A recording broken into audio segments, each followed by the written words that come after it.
dafqi gadi bubu'a yeroon ol jedhe immoo irraa gadi harca dhufee achitti bu'ee jennaani ati dura bu'i nu salaachisii jedha ammaadin lakki salaanni kun siifi qaamame jedheeti didee mahdi dura buusee osuma nabiyyi rabbii ta'ee jiru ati nu salaachisi jedhee isa dura buusee nabiyyi rabbii namuma miseensa ummata kanaa tokkotti hidhatee salaataa jechuudha Isa ibn Maryam yeroo subihii salaatanii ka'an mee banaa qaawwa sana jedhee inni banee jedhu gara dajjaalitti ba'a eessa bakka baabuluddi jedhamutti dajjaal gaafuma Isa argu akka ashabon yookiin soogiddi yeroo bishaanitti namme baqutti achumaan baqa isa baqachuu jalqaba innis loltoonni dajjaalis Isaan ariifatee isa qaqqabeetiyyi bakka baabuluddi jedhamtutti isa ajjeesa waan kanarraa qabxii tokkotu jira dajjaal eessaa ba'a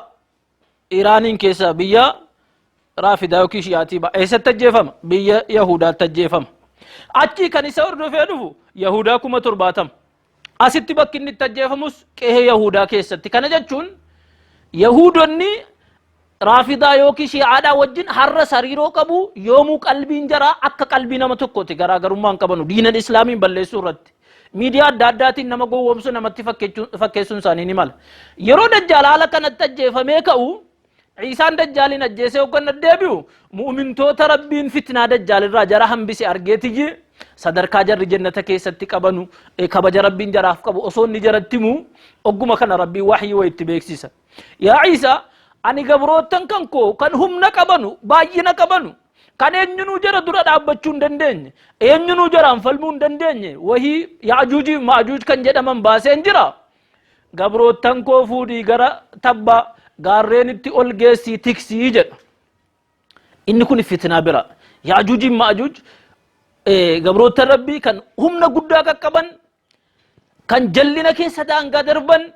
waan itti dhufan hundaa kan balleessan dachii kanarra wal ga'anii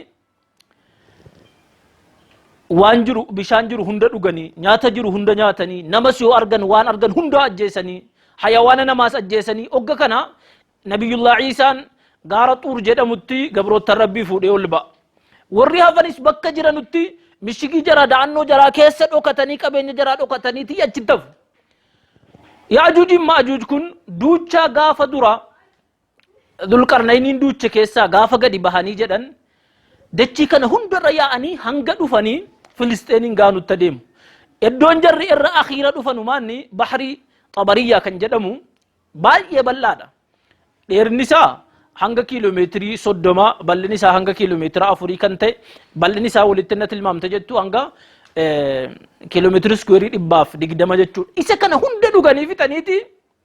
jalqabni jaraan dhugee fixee ka warri taanee dhufe maa yeroo ta'e wayi bishaan biyya kana jira meerre irra sadaqe jedhaati darbu baay'ina jara mee tilmaamime ogga kana warri tabbattul ba'ee jedhu waan nyaatu waan dhugu dhabee cinqamee warri bakka jiruttis loon isaanii jalaa dhumtee bakka dhaqan dhabanii jedhan rakkatanii rabbitti oliyyu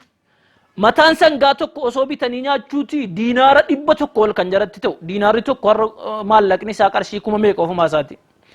akka kanaan utuu jiranuu Isaaniif mu'mintoonni rabbiin kadhatanii rabbitti watwaatanii jennaan ummanni fitnaaf ergame kun waan hunda injifanne amma maaltu nu hafee waan lafarra jiru hunda injifanneerra isa samiis injifanna jedhanii waraana isaanii gara samiitti ol darbatu rabbiin fitnaadha jedhee fitnaa jaratti godhuu jedhee waraanni isaanii naga deebi'u dhiiga laaqqatee gaaraa gadi deebi'a maal jedhu reem warra samiis injifanne warra lafaas injifanne jedhu utuu kanatti jiranu rabbiin raammoo xiqqoosii tokko tokkoon jaraatti erga raammoon kun inni dhattee jara keessa galtu hundi isaanuu akka nama tokkotti edduma tokkichatti du'anii dhumu kamauti rajuli waahid fayusbixuuna farsaa kamauti rajuli waahid akka du'a nam tokkotti hundi isaanii dhumanii jedhu yenna kana mu'mintoonni achirraa gadi bu'anii yenna jarri aara galfachuu immoo jedhan raqni isaanii reefki isaanii xiraan ajaan isaanii dachii kana wal ga'e ammas siqaayee argu ammas rabbiin kadhatu yeroo rabbiin kadhatanii jedhan rabbiin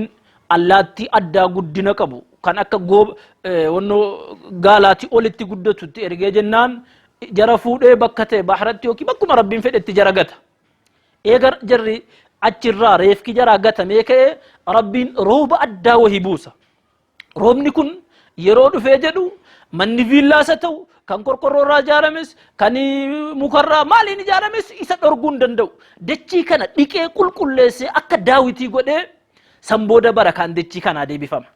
Barakaan deebifamurraa ka'ee jechuudha. Gaalli tokko na ilmamu saba tokko guutuu hanga jiraachisu. Saani tokko na ilmamtu gosa tokko guutuu. Re'een tokko na ilmamtu balbala tokko hanga jiraachiftu wahii. Rummaanni firiinsaa tokkichi barakaa godhachuurraa namoota baay'ee nyaachisa. Qola rummaanaa isii sanarraa namni aduu keessa taa'eetii jechuudha. Gaaddisa aduu hanga godhatu barakaan dachii kanarratti deebifame. Wantun du barakaa godhatee jechuudha. Yeroo sanatti dachiin qotamu waan bareedaa ol biqilchaa, samiin rooba bareedaa roobaa. Barakaan akka gaafa dachiin kan laqamtu abbaa keenya khilqaa Aadam bikiraasiitti deebiteetii haala kanaan tura jechuudha. Nabiyullah Iisaan haala kanaan ummata kana barsiisaa haqatti waamaa waggaa 7 tura. Gaafuma inni dhufu wanti kaafira jedhamee lafa kanarra jiru yeroo isa arge jedhe achumatti dhuma. Wanti qilleensa isaa arge yantahi nafasu haythu yantahi xarfu bakka ijji isaa qaqqabe hundi qilleensi isaan qaqqaba achumaan dhumu imaana qofa jechuudha kan dachii kanarra turu. Imaana malee waan biraa tokko illee hin taqabbalu. Jizyaa wayi gibiran fuudhu. Waan sana marabbii gaditti gabbaramtu taabota maalii hunda isaanii caccabsa. Khinziira isini ajjeesa. Imaanni dachii kanarra guuteetii Iisaan naannoo hanga waggaa 7 dachii kanarra bulchee innis hin du'a. Gaafa Iisaan du'ee ammoo shayxaanni dhufee nama jallisuu jalqaba. Bara Iisaa keessa harkaan imaanaa hundi hojjetamee hajjiin godhamee salaanni sirriitti salaatamee sunnaan nabi Muhammad inni bade hundi nu deebifamee fayyifamee tolfamee utuu hojjetamu gaafa Iisaan du'u ammoo shayxaanni dhufee jara jallisuu jalqaba. Yeroo jarri jallatanii jedhan rabbiin ammas mallattoo qiyaamaa isa afraffaa ta'e adabbiitti erga. Adabbiin kun maanni khasfun bil mashriq naannoo bahaarraa mashriq kan jedhamu kun achi gara Iraaqii achitti dachii gadi kuta rabbiin. Dachii kutuu jechuun isa xixiqqaa nuti durbeennu kanaa miti. Magaaluma guddaa tokko magaala akkanaa jedhamee biyya beekamu tokko rabbiin asiin gadi kutee dhabamasa godha. Ummanni magaalaan guddaan yookiin biyyi guddaan sun akka jiruun dhabame jedhee utuu inni haasawutti jiru wa khasfun bil maghrib naannoo dhihaatiin ammas dachiin karaa Awurooppaa karaa ta'e ta'u biyyi guddaan tokko gadi citee dhabama tasumatti. Ummanni ammas isa dhihaasawu jalqaba. Sadaffaa wa khasfun bi jaziratil arab biyya arabaa keessaa hammas biyyi guddaan tokko gadi citaa jedhan ergamaan Rabbi alayhi salaatu wassalaam. Kun sadan mallattoo qiyaamaa gurguddaa sadan sila kaafne wajjin dajjaali Iisaadha yaajuuji maajuuji dachiin gadi cituu sadanii ja'a guute jechuudha. Inni torbaffaan mallattoon qiyaamaan dhufeera jechuu kan nutti akeeku kan rabbiin quraana keessatti hime fartaqib yawma ta'ati as-samaa'u bidukaanin mubiin yaghsha an-naasa haadha 'adhaabun aliim. Eeggadhu jedhe gaafa dachiin kun hundi aara addaatiin aara dukkanaa gurraacha isaatiin guutame bakka tokkoo miti ganda tokkoo miti dachiin guutuun kun aaraan guutama. Aara dukkanaa haasa kan ummata hunda aguugu mu'minoonni gaafa sana jiran kan aazaan wanti akka qufaa akka utaalloo wahii jara qaba. Kaafiroonni immoo cinqii addaa jaratti ta'a. Inni kun torbaffaadha. Bakka hundaan dachii hundarraan dukkanaa'ee duumessaa ol dukkaneesseetii aara rabbiin ergee ummata mu'minootaa hanga ta'e rakkisaa warra kufriirra jiru warra jallina jiru immoo akka kanaan rakkisee sadarkaa afuura kutee cinqii guddaa jararraan geessisa. Yeroo inni kun dhufee darbu mallattoo dhumaa sadan warra jajjabaa warra ergamaan Rabbii alayhi salaatu wassalaam gaafa jara kana sadan keessaa tokko dhufe sana booda imaannis hin fudhatamu tawbaanis hin fudhatamu balballi tawbaas cufame malaayikaan tawbaa barreessu maal barreessu qalama salafa kaaya jedhame. Inni jara sadan kana keessaa inni jalqabaa yookiin immoo mallattoon gurguddaan 8ffaan maalni biiftuun gara dhihaatiin deebitee bahuudha. Biiftuun yeroo dheeraadhaaf isaan bahaa turte gara bahaatiin baate amma immoo rabbiin gahaa dhaabbadhuuti garuma dhihaatiin gadi deebii jedha. Namoonni yeroo isiin achiin gara dhihaatiin gadi deebitee baatu rifatanii hundinuu khalas amma qiyaamaan dhufuu arganii mi'aan lazzaan duniyaa qalbii isaanii keessaa fuudhame hunduu abdii kutatee faayidaa ra'aa hannaasu aamanuu amananii toobatanii jedhan. Garuu yeroo kana amanuun isaanii toobachuun isaanii wamaa jaran fayyadu. Maaliif qiyaamaan mirkanaa'eera ga'eera yoom iftaanii jechuu bira gaheera inni kun. Biiftuun akka ulamoonni gariin jedhanitti guyyaa sadi gara sanaan dhiharraan baatee kaatee ammoo akkuma eegasii baharraan deebitee baatii jedhan. Inni kunis jaran fayyadu sana booda akkuma rabbiin quraana keessatti jedhe la tanfa'u nafsan iimaanuhaa lam takun aamanat min qablu aw kasabat fi iimaanihaa khayra. Lubbuun sana dura rabbittiin amanin har'a amanuun amantiin siirraan fuudhamu. Kan duraan iimaana sii keessatti hojii gaariin hojjetin har'a nan hojjedha jechuun hin fuudhamu. Ulaan ta'uu baa cufameera. Qalamni ta'uu baa barreessuu har'a lafa kaa'ameera. Inni 8ffaadha. 9ffaan immoo daabba bineensa wahii rabbiin dachiidhuma keessaa ol baasa. Eessaan baati laata? Akka ulamoonni gariin jedhanitti naannoo safaatiin waan akkasiitiin baati jedhan. Yeroo ol baatee jettu tukallimuhum anna annaasa kaanuu biaayaatinaa laa yu'minuun. Namoonni kun aayata keenyatti amannee jetteetiyyi deemtee mallattoo irra keessi addarra inni kun haadaa mu'min haadaa kaafir inni kun mu'mina inni kun kaafira jetteetuma mallattoo irra keessi yoo namni baqatee jalaa bahullee jedhes fiigdee qaqqabdee mallattoo irra keessi jedhan. Namoonni wajjumaan ta'anii wajjin nyaataatiyyi inni kun mu'mina inni kun kaafira walitti gurguraa walirraa bitaatiyyi hoo kaafira hoo mu'minaa jedhanii hundinuun dubbifata walitti walirraa qaraatiyyi wannoo jedhu jechuudha. Daabbaa akkasii rabbiin baasa. Gaafa isiin baate jettes sana booda amanuu wamaan fayyadu. Bineensattiin sun gaala nabiyullah Saalih isii haati duunaan ilmoon dhagaa keessa seentee jedhan ulamoonni gariin. Ulamoonni gariin kanuma fedhe rabbiin baasa jedhanii alaa kulli haal ummata hundayyuu haala kanaan inni kun mu'mina inni kun kaafira jettee adda baafti. فإذا وقع القول عليهم أخرجنا لهم دابة من الأرض تكلمهم أن الناس كانوا بآياتنا لا يؤمنون. ورك ليس النبي سني أرجنان ددني فدتني جل ديمو ددن حرم مو بنين سلوف تسين اتمنان فدتوغا كم بنين ساكن أدعها اتمت إنكم مؤمنا إنكم كافرا. أتوجر سكنت تجرانو إني دوما ملتون قياما إني كرنا فان غرغدان كيسا دوما كربين أرجماني نار تحشر الناس من المشرق إلى المغرب إبدا ويكاس ربين إسراكا أدن نانو يمن الرا كاتي دتشي كان ولينجيسي غرا بحر رس دايتي أمتا كان هنديوني أوفتي نمني توكو جلا هفون دندو إيسا توفت بحر رايس غرا يمن الرايس غرا ولكا دتشي غرا إلى المحشر بيجي سادا شامين نانو سوريا أما توفتي أوفتين نتجيستو كنا أكرجما ربي جدنا عليه الصلاة والسلام تقيل معهم حيث قالوا وتبيت معهم حيث باتوا بكا أمني بلا وجه بلتي بكا جرت رفا وجه رفتي ورد ديك سافي مو إبدتي تنياتي جدن يرو جرو أفتو كنا أمني وانتين ديما نبني كماني تجي غرين نما لما قالتو قرطا إني كان نما سدي قالتو قرطا إني كان نما كورنتو قالتو قرطا إني كان ميلان ديما وردت دبي موكي سافي إبدتي تنياتي إيستي والتي قبدي geessitee shaamiin sooriyaa keessatti walitti qabdi. Shaamiin sooriyaatti gaafasii walitti qabdee jettu alana rabbiin maal erga qilleensa wayii shaamitti erga qilleensa laaftuu salphoo wayii maal gooti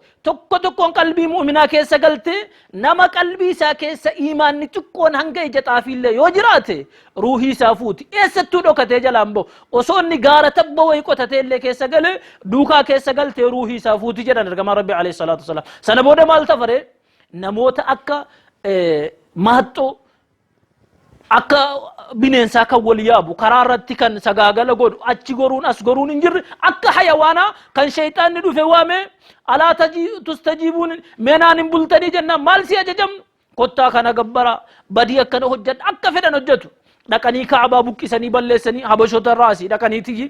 kan ergamaan rabbii nutti mana alayhi salaatu wassalaam namoota miila dheeroo lama gurraacha dhaqanii kaabaa kana dhagaasii buqqisanii balleessu jedhan.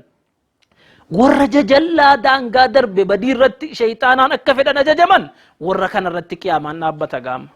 Qiyaamaan yeroo dhaabbatu jalqaba kan afuufamu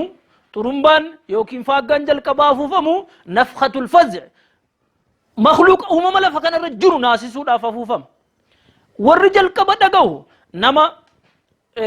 bidiruu waan bishaan gaala isaatti obaafatu kan gaala bishaan itti tu'amee obaafamu sana akka kana sirreessaa kan jiru wayitu yi jalqaba dhagaa yeruma dhagahee jedhu rifata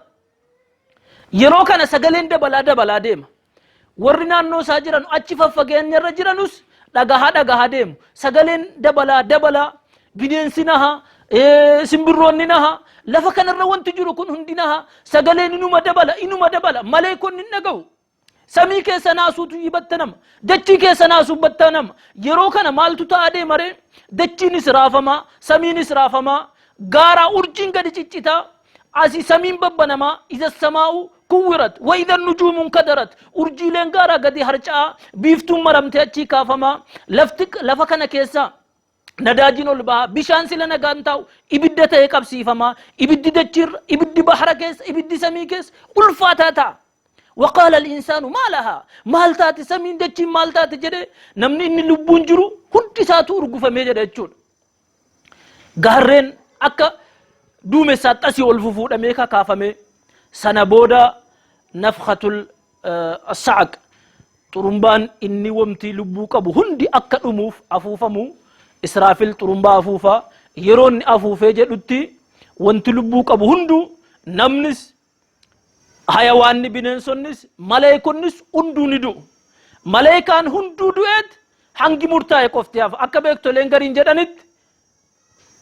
rabbul izzati wal jalaal maleekaa lubbuu namaa fuudhu waameeti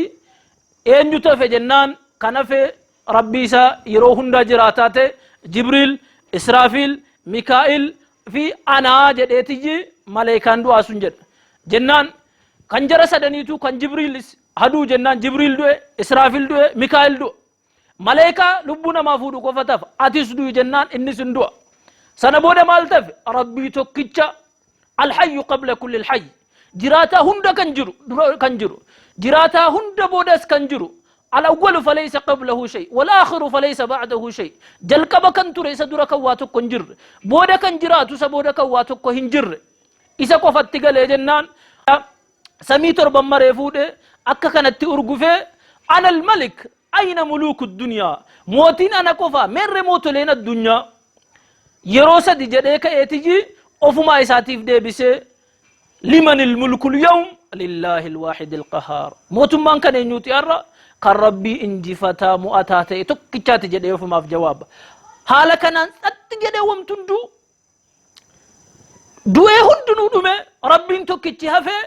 أفرتما تراجعنا نرجع ربي عليه الصلاة والسلام أفرتم لكم مالكة إمبر وقادمو جاءمو قياد ربي بيك رجع ربي نتنمنا عليه الصلاة والسلام إرجع أفرتما تريك ربي سبحانه وتعالى روب أدى وهي قد قديسة يروم ني أدى كل روبي جدو وانتلبوك أبو هندو أكباك اللي لفكيسا والبكلو أتكيسا والبكلا أوجا كان ربي جلكبا إسرافيل فيسا إسرافيل فيه والكأ ترمبا فلته ترمبا سنا أفوف يروني ترمبا سنا أفوفو وانت مخلوقة تأجر هنتسا والكافم يرو كافم إيه صدق أكمتا أشرتا لك من كافم إن شاء الله سجنتا براتين ولتدبنا